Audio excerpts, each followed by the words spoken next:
Universal Design for Learning and Teaching to the Edges. Let's start with Shelly Moore's highly recommended short video entitled The 7-10 Split. It suggests that, like in bowling, it is better not to aim for the middle or for the average student, but rather to focus on the ones who are hardest to reach, the ones on the edges. That is, when you aim to teach the most challenging students, you are also reaching all the other students too. I loved this metaphor, and personally it made other images pop into my head, other analogies from my life and experience that actually made me think even further about how I could teach better and reach more students. Here's another question you can ask. Now let's start thinking about your students, who they are, what they know, and what they know how to do. But don't just consider who your students are. Consider too what interests them. This is actually a slide from a Learn How To called Using Intellectual Operations, which actually suggests ways the IOs, the intellectual operations, and associated scaffolding tools can be used to help students verbalize anything, including what they most love. Okay, now let's take a slight turn and think about your students throughout a learning process, but also in times like now where students and teachers are living in a digital age. Here's a first glance at our new secondary history student site. Note that the learning strategies highlighted in this presentation are actually drawn from sections on this new developing site. The site is divided up into time periods that align with the periods studied in the secondary and the adult programs. Each of these time periods contain knowledge to be learned that helps to describe the period, that is, the what, the where and when, the facts, locations, dates, etc., and also events.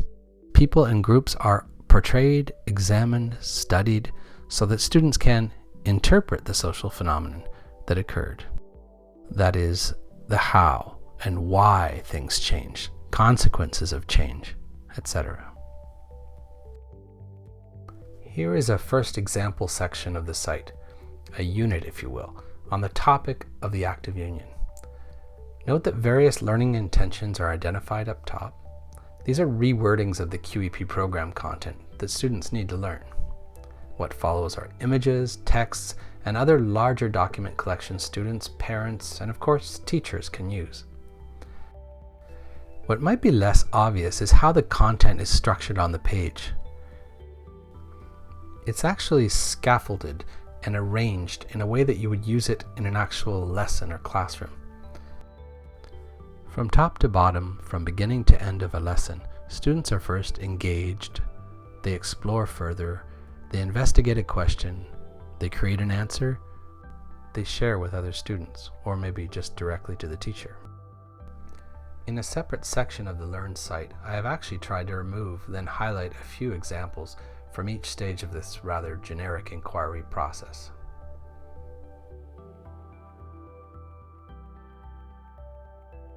But back to the example of the active union in particular.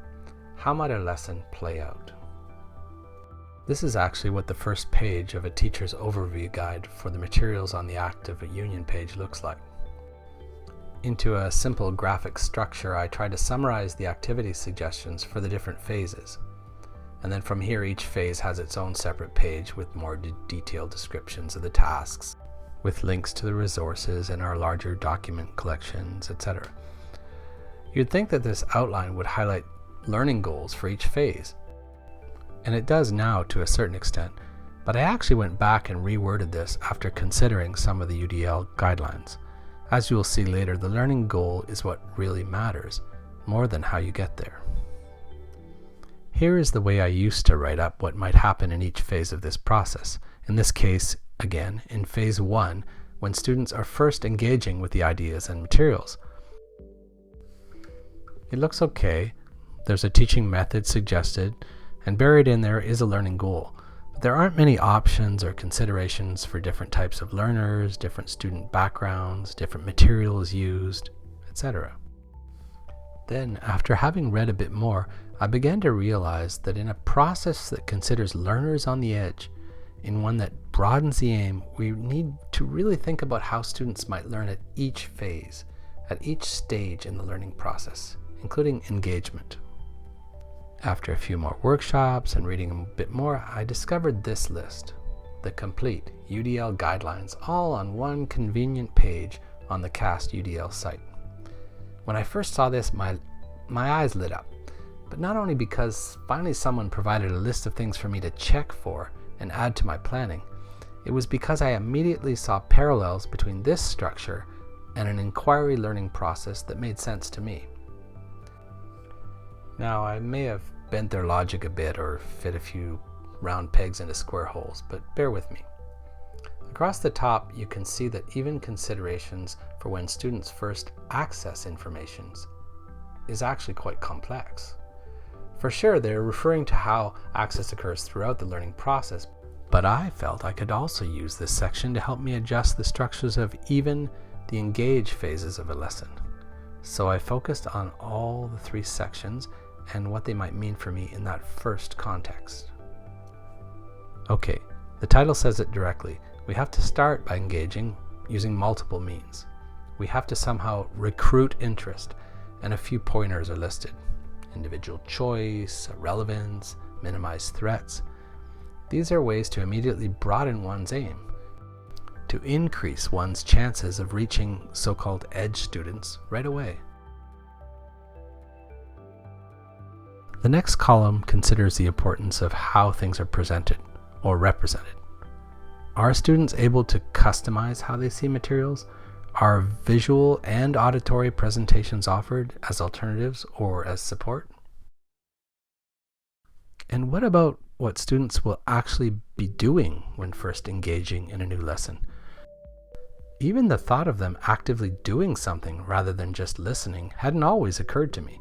Of course, if they are responding and navigating, and the tools they use are adaptive for different learners, it goes without saying that their involvement will be increased. What happened next was that I started to apply these guidelines to another section of the site to try to write up a guide differently for teachers. I focused on a different unit, one on Irish immigration. Again, look at the site page structure. There are a few guiding questions, then the specific learning goals for the unit or lesson are listed below that. The page stretched down quite a way, highlighting several texts and proposed resources, again with activities interspersed throughout, so even students working at home could work through a learning process. Here on the slide, we can only see the engagement phase again, where students first access materials through a narrative text, a video, and a more active image-based introductory activity. Note the Teacher's Corner icon. At the bottom of each page, there is an area where more elaborate teacher guides are being developed, like the one I'll show you now, and where our much larger document collections will be publicly made available once the site is actually completed. Now, much like the other example, the Irish immigration section has a compact teacher outline of the section in the first page of a Google Slide document. But what was now needed was to flesh out options for each phase, and I needed a different kind of space for that. Here's what I came up with. I created a slide deck page that was flexible enough for me to use for each learning phase, that would help remind me of all the things I needed to consider, yes, even when students are first accessing information, but also for later when they build and internalize through the different and more complex competency-based activities to follow. I needed something that could stretch, that could widen and expand for my notes as my needs changed. For example, the green engagement box might be more involved in earlier phases, while the blue action and expression area might need more space when giving students chances to interpret through, let's say, project-based learning. Let's examine the template in action a little bit further by first looking at the top sections. Remember, I mentioned goals? I did leave myself a small space to title the phase and activity and to make some program connections. Indeed, this whole unit exists within the context of larger program-based goals, right? Let's first get that idea out of the way. Keep in mind that the page on Irish immigration I showed had learning goals derived from the QEP program content. These so-called learning intentions provide a way of grouping the knowledge in the program together so that in one lesson or unit you can cover related topics. In this case, migration patterns are taught with causes and consequences of migration. From these learning intentions, we first collected various documents. With these, Competency 1 activities are possible, where students use information to describe or characterize the time period. And Competency 2 activities are also possible, where students will explain and interpret historical situations, in this case the phenomenon of Irish immigration, by considering causes and consequences. But let's get back to the learning goal for this single phase in the process. The tasks were simple: to closely examine an image after reading a short narrative, someone's real experience, with a video standing ready to evoke responses. But I had to really think of what my actual goal was for this phase specifically. Basically, I was only hoping for students to react to an event. That is, to begin to consider it, and maybe to start internally analyzing it. And thinking further, I also hoped that they would somehow personalize it and relate it to their own experience. That was it. And this can't be stressed enough when applying UDL-based thinking to your planning. However students meet your goals is fine. In this case, each student might find their own path to engaging with the material. Here's what the finished phase description ended up looking like. Yeah, I know, from a small initial phase description, I then did a lot of writing as I worked through a few considerations myself. First, I considered the ways I thought I could engage students. I included a story, which I hadn't initially, to let them just listen, and to help them set their own picture in their minds of events. But then I thought some students might also like visuals and to map out certain areas to provide more of an intellectual structure to the story.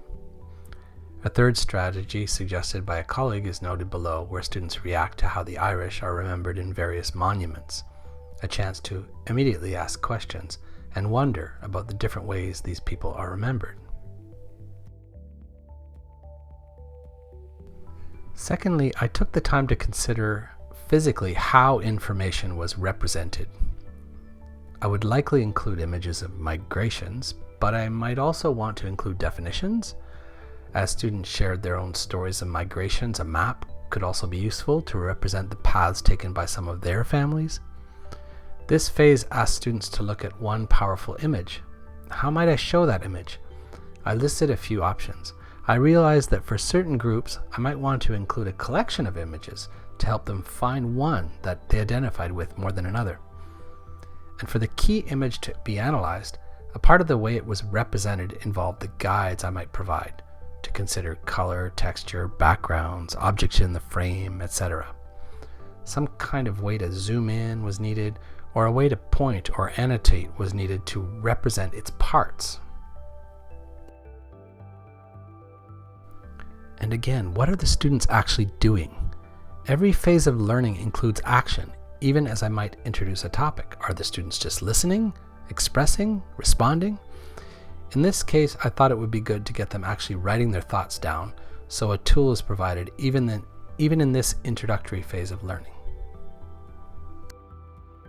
Now, keeping this template in mind, try remembering a lesson where you were able to engage your students, where they were immediately interested, or maybe at least where they were immediately working as a topic was just being introduced.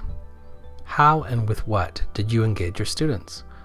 Or now knowing some of these UDL considerations, how and with what could you engage your students? Here are some examples of the with what part of that question. These are actual examples from some of the completed sections of the new secondary history site. Do you ever use any of these means of engaging students? Have you ever had success with some typical starters like photos or paintings or videos? Have you tried more complex images like editorial cartoons or old maps? Do you know any great educational videos that have immediately worked to engage your students? If you have access to this PowerPoint or another version of it, these are actually clickable. You can go find them on the site and see how I use them. So here's a first chance to share your experience with others. Begin by sharing a bit about your students and where you're teaching, but then try to focus on question 3, which was exactly how and with what you were able to engage your students in learning. There's a link to a separate Google Slides deck that includes my sample objects of engagement from the previous slide, so you can quickly browse them to see if any of the ways we suggest for starting classes would work with your students. Oh, and in the diagram above, I also included the object of question 1, whether you personally had another metaphor to share for how to think about teaching to the edges. What does teaching to the edges mean for you? That's a topic of discussion for any phase in the learning process.